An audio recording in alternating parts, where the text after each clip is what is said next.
जी, अस्सलाम वालेकुम दोस्तों, हसीब कसूरी चैनल में आपको वेलकम करता हूँ। हमने ये विर्चुअल यूनिवर्सिटी की लेक्चर सीरीज़ स्टार्ट की हुई है और इसमें हमारे पास आज टॉपिक है CS 101 का इंट्रोडक्शन टू कंप्यूटिंग का लेक्चर नंबर 10, जिस पर हम आज बात करेंगे। और इस लेक्चर में हम जिस टॉपिक पर बात करेंगे वो है किसी भी कंप्यूटर सिस्टम में सॉफ्टवेयर्स का क्या रोल होता है और उन सॉफ्टवेयर्स की डिफरेंट कैटेगरीज़ कौन कौन सी हैं और उनको किस तरह से डिफरेंशिएट किया जाता है, यानी अलग किया जाता है। एक सॉफ्टवेयर कैटेगरी जो है वो दूसरी सॉफ्टवेयर कैटेगरी से किस तरह से अलग है और इस सॉफ्टवेयर्स की जो सी ओनरशिप है वो क्या होती है। तो चलें स्टार्ट करते हैं। Audio Jungle. Audio Jungle. Audio Jungle. Computer software एक ऐसा टूल होता है जो कि किसी भी ह्यूमन इंस्ट्रक्शंस को कंप्यूटर को बताता है कि वो किस तरह से काम करे।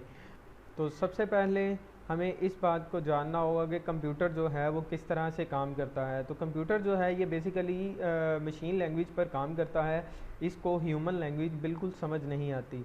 तो ह्यूमन लैंग्वेज के लिए हम इसमें लैंग्वेज ट्रांसलेटर यूज़ करते हैं।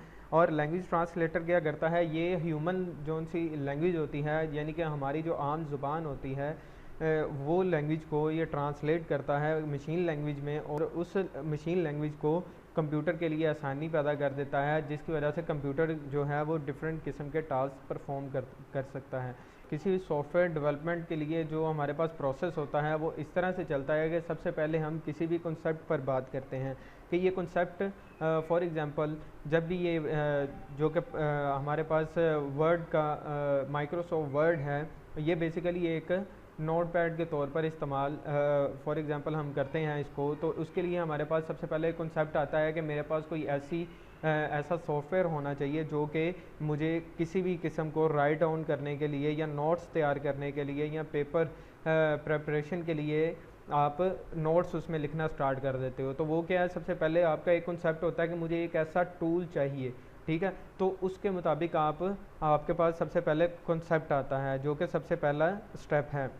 और इसके बाद हमारे पास नेक्स्ट स्टेप आता है यूज़र रिक्वायरमेंट। यूज़र रिक्वायरमेंट जो सी हैं उसमें हमारे पास आती है कि यूज़र को किस तरह से इस सॉफ्टवेयर के साथ काम करवाना है। इसमें हमारे पास जो आता है कि नोट पैड में आपके पास एक टेक्स्ट एडिटर होना चाहिए, उसमें फ़ॉन्ट एडिटर होना चाहिए। उसके अलावा उसमें डिफरेंट किस्म की, अगर हम कोई असाइनमेंट वगैरह तैयार करना चाह रहे हैं तो उसमें हमारे पास इमेज एडिटर होना चाहिए, थीम एडिटर होना चाहिए, ठीक है। और पेज एडिटर होना चाहिए। पेज एडिटर क्या होता है कि आपने अपने पेजेस को किस तरह से अरेंज करना है, आपने वर्टिकल पेजेस लेने हैं, हॉरिजॉन्टल पेज लेने हैं, आपने किस तरह से पेज लेआउट A4 में लेनी है, ये जो उनसे अरेंजमेंट होती है पेज एडिटर के पेज व्यू के अंदर नज़र आती हैं हमारे पास। इसके बाद हमारे पास नेक्स्ट स्टेप जो है वो डेवलपर स्पेस होती है जो कि बैक एंड पे। उसके बाद हमारे पास प्लानिंग आती है। प्लानिंग में हमारे पास यही सब कुछ आता है कि हमने इस चीज़ का प्लान करना है कि ये जो सा सॉफ्टवेयर है ये किस तरह से डिज़ाइन किया जाएगा, इसको किस तरह से बनाया जाएगा, इसमें क्या क्या चीज़ें इंक्लूड होंगी, उसका एक प्रॉपर तरीके से हम एक डिज़ाइन तैयार करते हैं।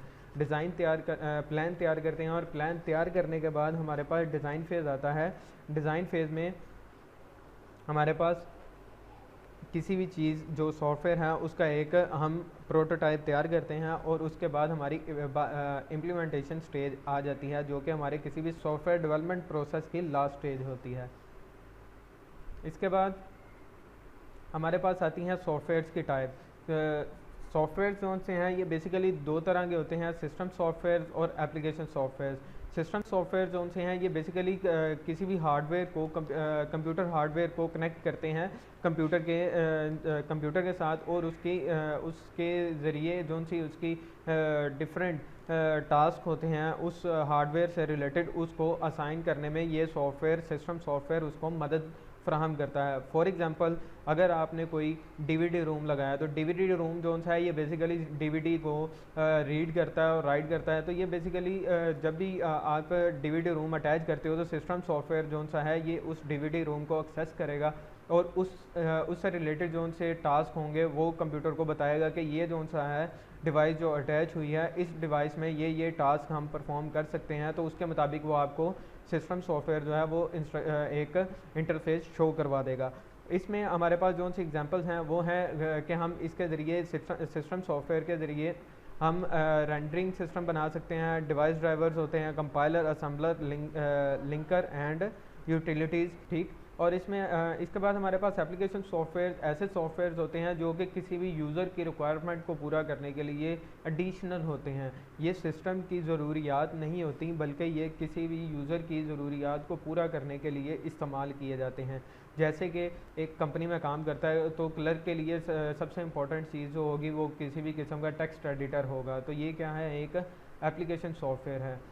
इसके अलावा कोई एक कंस्ट्रक्शन कंपनी में काम करता है तो उसके लिए ऑटोकैड जो है ये एक उसके लिए एप्लीकेशन सॉफ्टवेयर है, क्योंकि वो सिर्फ़ और सिर्फ उस यूज़र की रिक्वायरमेंट को पूरा कर रहा है। उसके अलावा ये किसी और काम स्पेसिफिक सिस्टम के से रिलेटेड कोई काम नहीं आ रहा है, सिर्फ़ और सिर्फ यूज़र की रिक्वायरमेंट्स को पूरा कर रहा है। इसके बाद नेक्स्ट हमारे पास आता है सिस्टम सॉफ्टवेयर्स में हमारे पास जो हैं बेसिकली ऑपरेटिंग सिस्टम्स आते हैं। ऑपरेटिंग सिस्टम्स क्या होते हैं, ये बेसिकली किसी भी सिस्टम को ऑपरेट करवाने के लिए उसने किस तरह से काम करना है, उसने कौन सा टास्क किस टाइम परफॉर्म करना है, ये उसको गाइड करते हैं, उसकी हेल्प आउट करते हैं इसमें। और इसमें हमारे पास जो से ऑपरेटिंग सिस्टम है वो विंडोज़ है, मैक ओएस है, लिनक्स है, इसके अलावा यूनिक्स है, सोलारिस है, डॉस है, सीपीएम है और वीएमएस है। विंडोज़ हमारे पास यूजली विंडोज़ और मैक ओएस आपने बहुत ज़्यादा अपने रेगुलर यूज़ में देखे होंगे। इसके अलावा लिनक्स, यूनिक्स और ये सोलारिस जोन से हैं, ये सब सिक्योरिटी पर्पस और डिफरेंट किस्म की इंटेलिजेंस एजेंसीज़ और वो यूज़ करती हैं। इस वजह से बहुत कम आम यूज़ में बहुत कम होता है। इसके अलावा लिनक्स जोन सा है ये ज़्यादातर बैंकिंग सिस्टम्स में भी यूज़ किया जाता है क्योंकि इसकी सिक्योरिटी काफ़ी ज़बरदस्त होती है। इसके बाद हमारे पास आता है सिस्टम सॉफ्टवेयर में यूटिलिटीज़ बेसिकली क्या होती हैं, यूटिलिटीज़ किसी भी किस्म की एफिशिएंसी को बेहतर बनाने के लिए हम यूज़ करते हैं। फॉर एग्जांपल किसी कंप्यूटर में वायरस आ गया तो उसके लिए हम एंटीवायरस सॉफ्टवेयर इस्तेमाल करेंगे। इसके अलावा हमारे पास डाटा कंप्रेसर सॉफ्टवेयर यूज़ होता है जैसे कि विंडार, ठीक।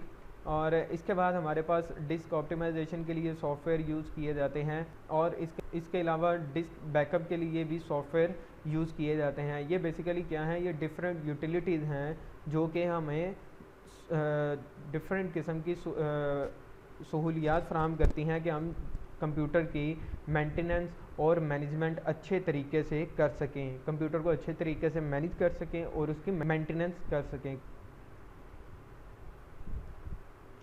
सिस्टम सॉफ्टवेयर में हमारे पास नेक्स्ट टॉपिक है वो है लैंग्वेज ट्रांसलेटर का। लैंग्वेज ट्रांसलेटर क्या करता है, बेसिकली ये हमारी जो सी हाई लेवल लैंग्वेज की कोडिंग है उसको लो लेवल लैंग्वेज में ट्रांसफ़र करके कंप्यूटर तक पहुंचाता है, क्योंकि कंप्यूटर जो है ये हाई लेवल लैंग्वेज जो कि हमने अपनी ज़ुबान में लिखी होती है उसको अच्छे तरीके से अंडरस्टैंड नहीं कर सकता। इस वजह से उसको मशीन लैंग्वेज में ट्रांसफ़र करने के लिए, जिसको हम लो लेवल लैंग्वेज कहते हैं, उसमें ट्रांसफ़र करने के लिए हम जो टूल इस्तेमाल करते हैं उसको लैंग्वेज ट्रांसलेटर कहते हैं। इसमें हमारे पास दो कैटेगरीज हैं, एक हमारे पास कंपाइलर ट्रांसलेटर होता है और एक हमारे पास इंटरप्रेटर ट्रांसलेटर होता है। कंपाइलर ट्रांसलेटर जो है ये बेसिकली क्या करता है, ये इस तरह से काम करता है कि ये कोई भी हाई लेवल लैंग्वेज का कोड जो है उसको एक ही दफ़ा में सारे कोड को रीडिंग करके अपने पास स्टोर कर लेता है और उसके बाद ये सिस्टम की रिक्वायरमेंट के मुताबिक उसको ये कोड जो सा है उसको प्रोवाइड करता है और ताकि वो अच्छे से परफॉर्म कर सके। लेकिन जो इंटरप्रेटर है ये बेसिकली इस तरह से काम करता है कि ये सबसे पहले एक लाइन को रीड करता है, एक स्टेटमेंट को कम्प्लीटली रीड करके उसको मशीन लैंग्वेज में ट्रांसफ़र करता है, ट्रांसलेट करता है और उसके बाद उसको सिस्टम को ट्रांसफ़र कर देता है और उसके बाद नेक्स्ट लाइन पर ट्रांसफ़र होता है। इसी तरह से ये काम करता रहता है। लेकिन इनमें बेसिकली इन दोनों ट्रांसलेटर में सिर्फ़ और सिर्फ यही एक फ़र्क है कि जो सा कंपाइलर है वो एक ही टर्न में सारे का सारा कोड जो है वो रीड करके सिस्टम को ट्रांसफ़र कर देता है, ट्रांसलेट करके सिस्टम को प्रोवाइड कर देता है। लेकिन जो सा इंटरप्रेटर है ये एट अ टाइम में एक स्टेटमेंट को रीड करता है और उसके बाद नेक्स्ट स्टेटमेंट को रीड करता है। इसके बाद नेक्स्ट हमारे पास सिस्टम सॉफ्टवेयर्स में आते हैं डिवाइस ड्राइवर्स। डिवाइस ड्राइवर जो हैं ये बेसिकली इनको हम ड्राइवर्स भी कहते हैं। सम टाइम आपने देखा होगा कि आपका कोई माउस जो है वो नहीं अटैच होता, प्रिंटर अटैच नहीं होता या आपका कीबोर्ड अटैच नहीं हो पाता, तो उसके लिए जब आप किसी मैकेनिक के पास जाते हैं तो वो आपको कहता है कि जी इसके ड्राइवर्स होंगे। तो ये बेसिकली ये ड्राइवर वही हैं जो कि आपके इनपुट या आउटपुट डिवाइसेस को सिस्टम के साथ अटैच करता है ताकि ये अच्छे से उस इनपुट या आउटपुट डिवाइस जो भी आपने उसके साथ सिस्टम के साथ अटैच की है वो ऑपरेटिंग सिस्टम के साथ अच्छे से कंपैटिबल हो जाए और उसको उस डिवाइस को समझने में, उसके साथ काम करने में आसानी होता कि अगर वो माउस है तो वो किस तरह से काम करेगा, अगर वो प्रिंटर है तो वो किस तरह से काम करेगा। इसके बाद नेक्स्ट हमारे पास एप्लीकेशन सॉफ्टवेयर स्टार्ट होते हैं। एप्लीकेशन सॉफ्टवेयर जोन से हैं ये बेसिकली मैंने आपको पहले भी बताया कि ये किसी भी सिस्टम ऑपरेटिंग सिस्टम की ज़रूरियात नहीं है, यानी उसके लिए बहुत ज़्यादा अहम नहीं है। लेकिन क्योंकि यूज़र जो है उसकी ज़रूरियात को मद्देनज़र रखते हुए ये एप्लीकेशन सॉफ्टवेयर्स बनाए जाते हैं। तो ये जो हैं ये कोई भी जो यूज़र है वो अपनी रिक्वायरमेंट के मुताबिक इंस्टॉल करता है किसी भी सिस्टम के अंदर। जैसे कि हमारे पास मैथमेटिका है, इसके अलावा कोरल ड्रा बिज़नेस है, इसके अलावा हमारे पास माइक्रोसॉफ्ट वर्ड है, इसके अलावा एजुकेशनल सॉफ्टवेयर हैं जैसे कि हमारे पास जब भी एग्ज़ाम होता है तो एग्ज़ाम में हमारे पास एक अलग से सॉफ्टवेयर इंस्टॉल किया जाता है जो कि आपके मैथ एग्ज़ाम सॉफ्टवेयर के नाम से आपके कैंपस वाले जो हैं वो इंस्टॉल करते हैं विश्व यूनिवर्सिटी के। तो वो एजुकेशनल सॉफ्टवेयर की कैटेगरी में जाता है। इसके अलावा हमारे पास गेम्स आती हैं, entertainment softwares just like YouTube और अदर सॉफ्टवेयर्स, ये जो हैं ये सारे एप्लीकेशन सॉफ्टवेयर हैं जो कि आप अपनी यूज़र की रिक्वायरमेंट के मुताबिक इंस्टॉल किए जाते हैं। अब बात आती है क्लासिफिकेशन ऑफ सॉफ्टवेयर्स।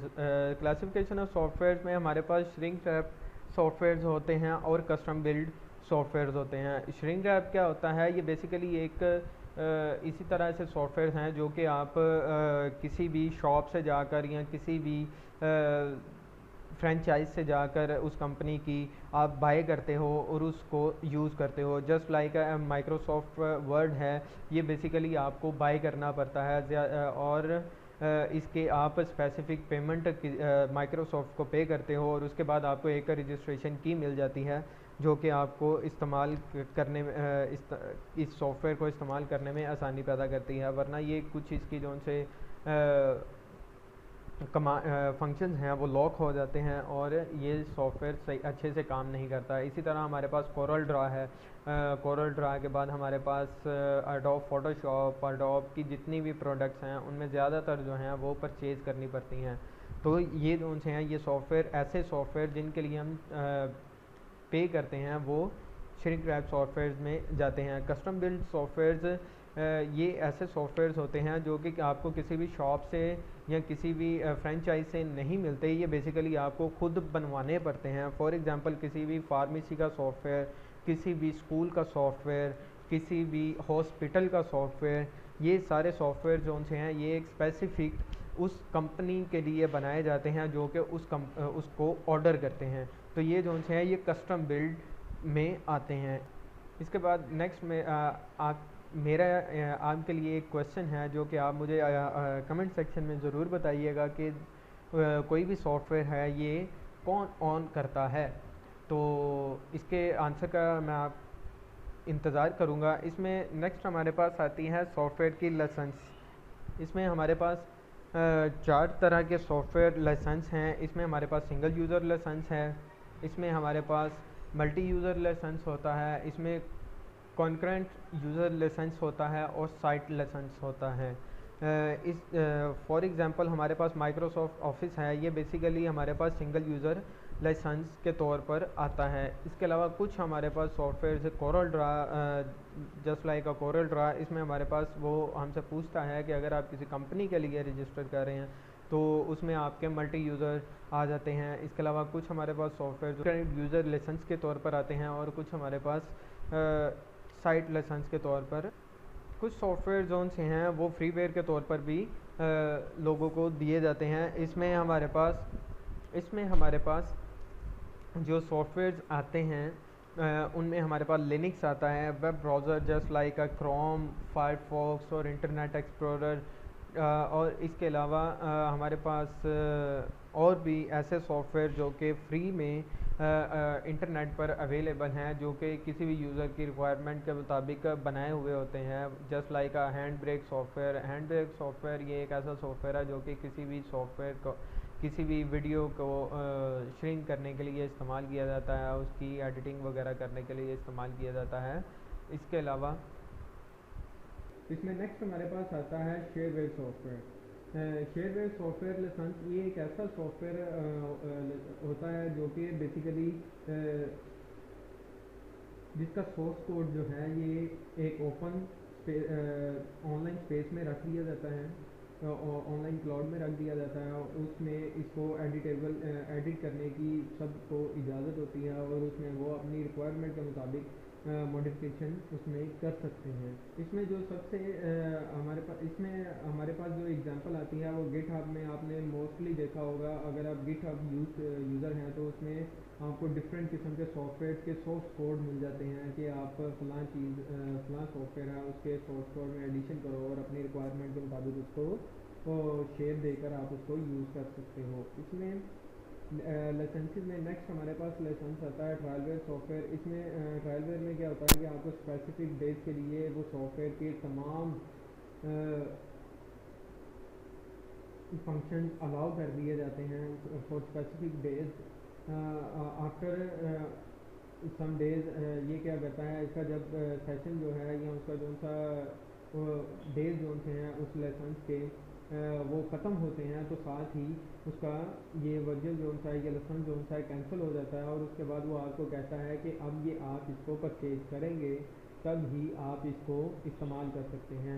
ये बेसिकली एक इस तरह से होता है कि ये आपको एक सैंपल प्रोवाइड कर देते हैं कि ये हमारे प्रोडक्ट का सैंपल है, आप इसको इस्तेमाल करें, अगर ये आपको अच्छा लगता है तो आप इसको परचेज कर लें। इसमें हमारे पास जो एग्जांपल हैं वो हैं माइक्रोसॉफ्ट ऑफिस की, एडोब फोटोशॉप और इसके अलावा कोरल ड्रा की। इसके अलावा हमारे पास और भी बहुत से ऐसे सॉफ्टवेयर हैं जो कि हम ऑनलाइन परचेज करते हैं, लेकिन सबसे पहले वो हमें एक ट्रायल देते हैं कि आप इतने दिन का ट्रायल लें, अगर आपको अच्छा लगे तो आप इसको परचेज कर लें, वरना आप इससे रिलेटेड फीडबैक से हमको आगाह करें। तो आज का हमारा टॉपिक जो है लेक्चर जो है ये ख़त्म होता है। तो नेक्स्ट लेक्चर में हम बात करेंगे ऑपरेटिंग सिस्टम का किसी भी कंप्यूटिंग इन्वायरमेंट में क्या रोल होता है उस पर बात करेंगे। इसके अलावा वेरियस फंक्शन जो कि ऑपरेटिंग सिस्टम परफॉर्म करता है और इसके ऑपरेटिंग सिस्टम के मेन कंपोनेंट कौन कौन से हैं और जो उनसे ऑपरेटिंग सिस्टम है इसकी टाइप कौन कौन सी हैं। और अगर आपको ये मेरी वीडियो अच्छी लगी हो तो दूसरों तक ज़रूर शेयर करिएगा, लाइक सब्सक्राइब लाजमी करिएगा। इससे ये होगा कि मुझे इस बात का भी अंदाज़ा होगा कि आपको ये वीडियोस जो हैं ये हेल्प आउट कर रही हैं आपके एग्ज़ाम की प्रिपरेशन में। तो तब तक के लिए अल्लाह हाफ़िज़, मिलते हैं नेक्स्ट वीडियो में।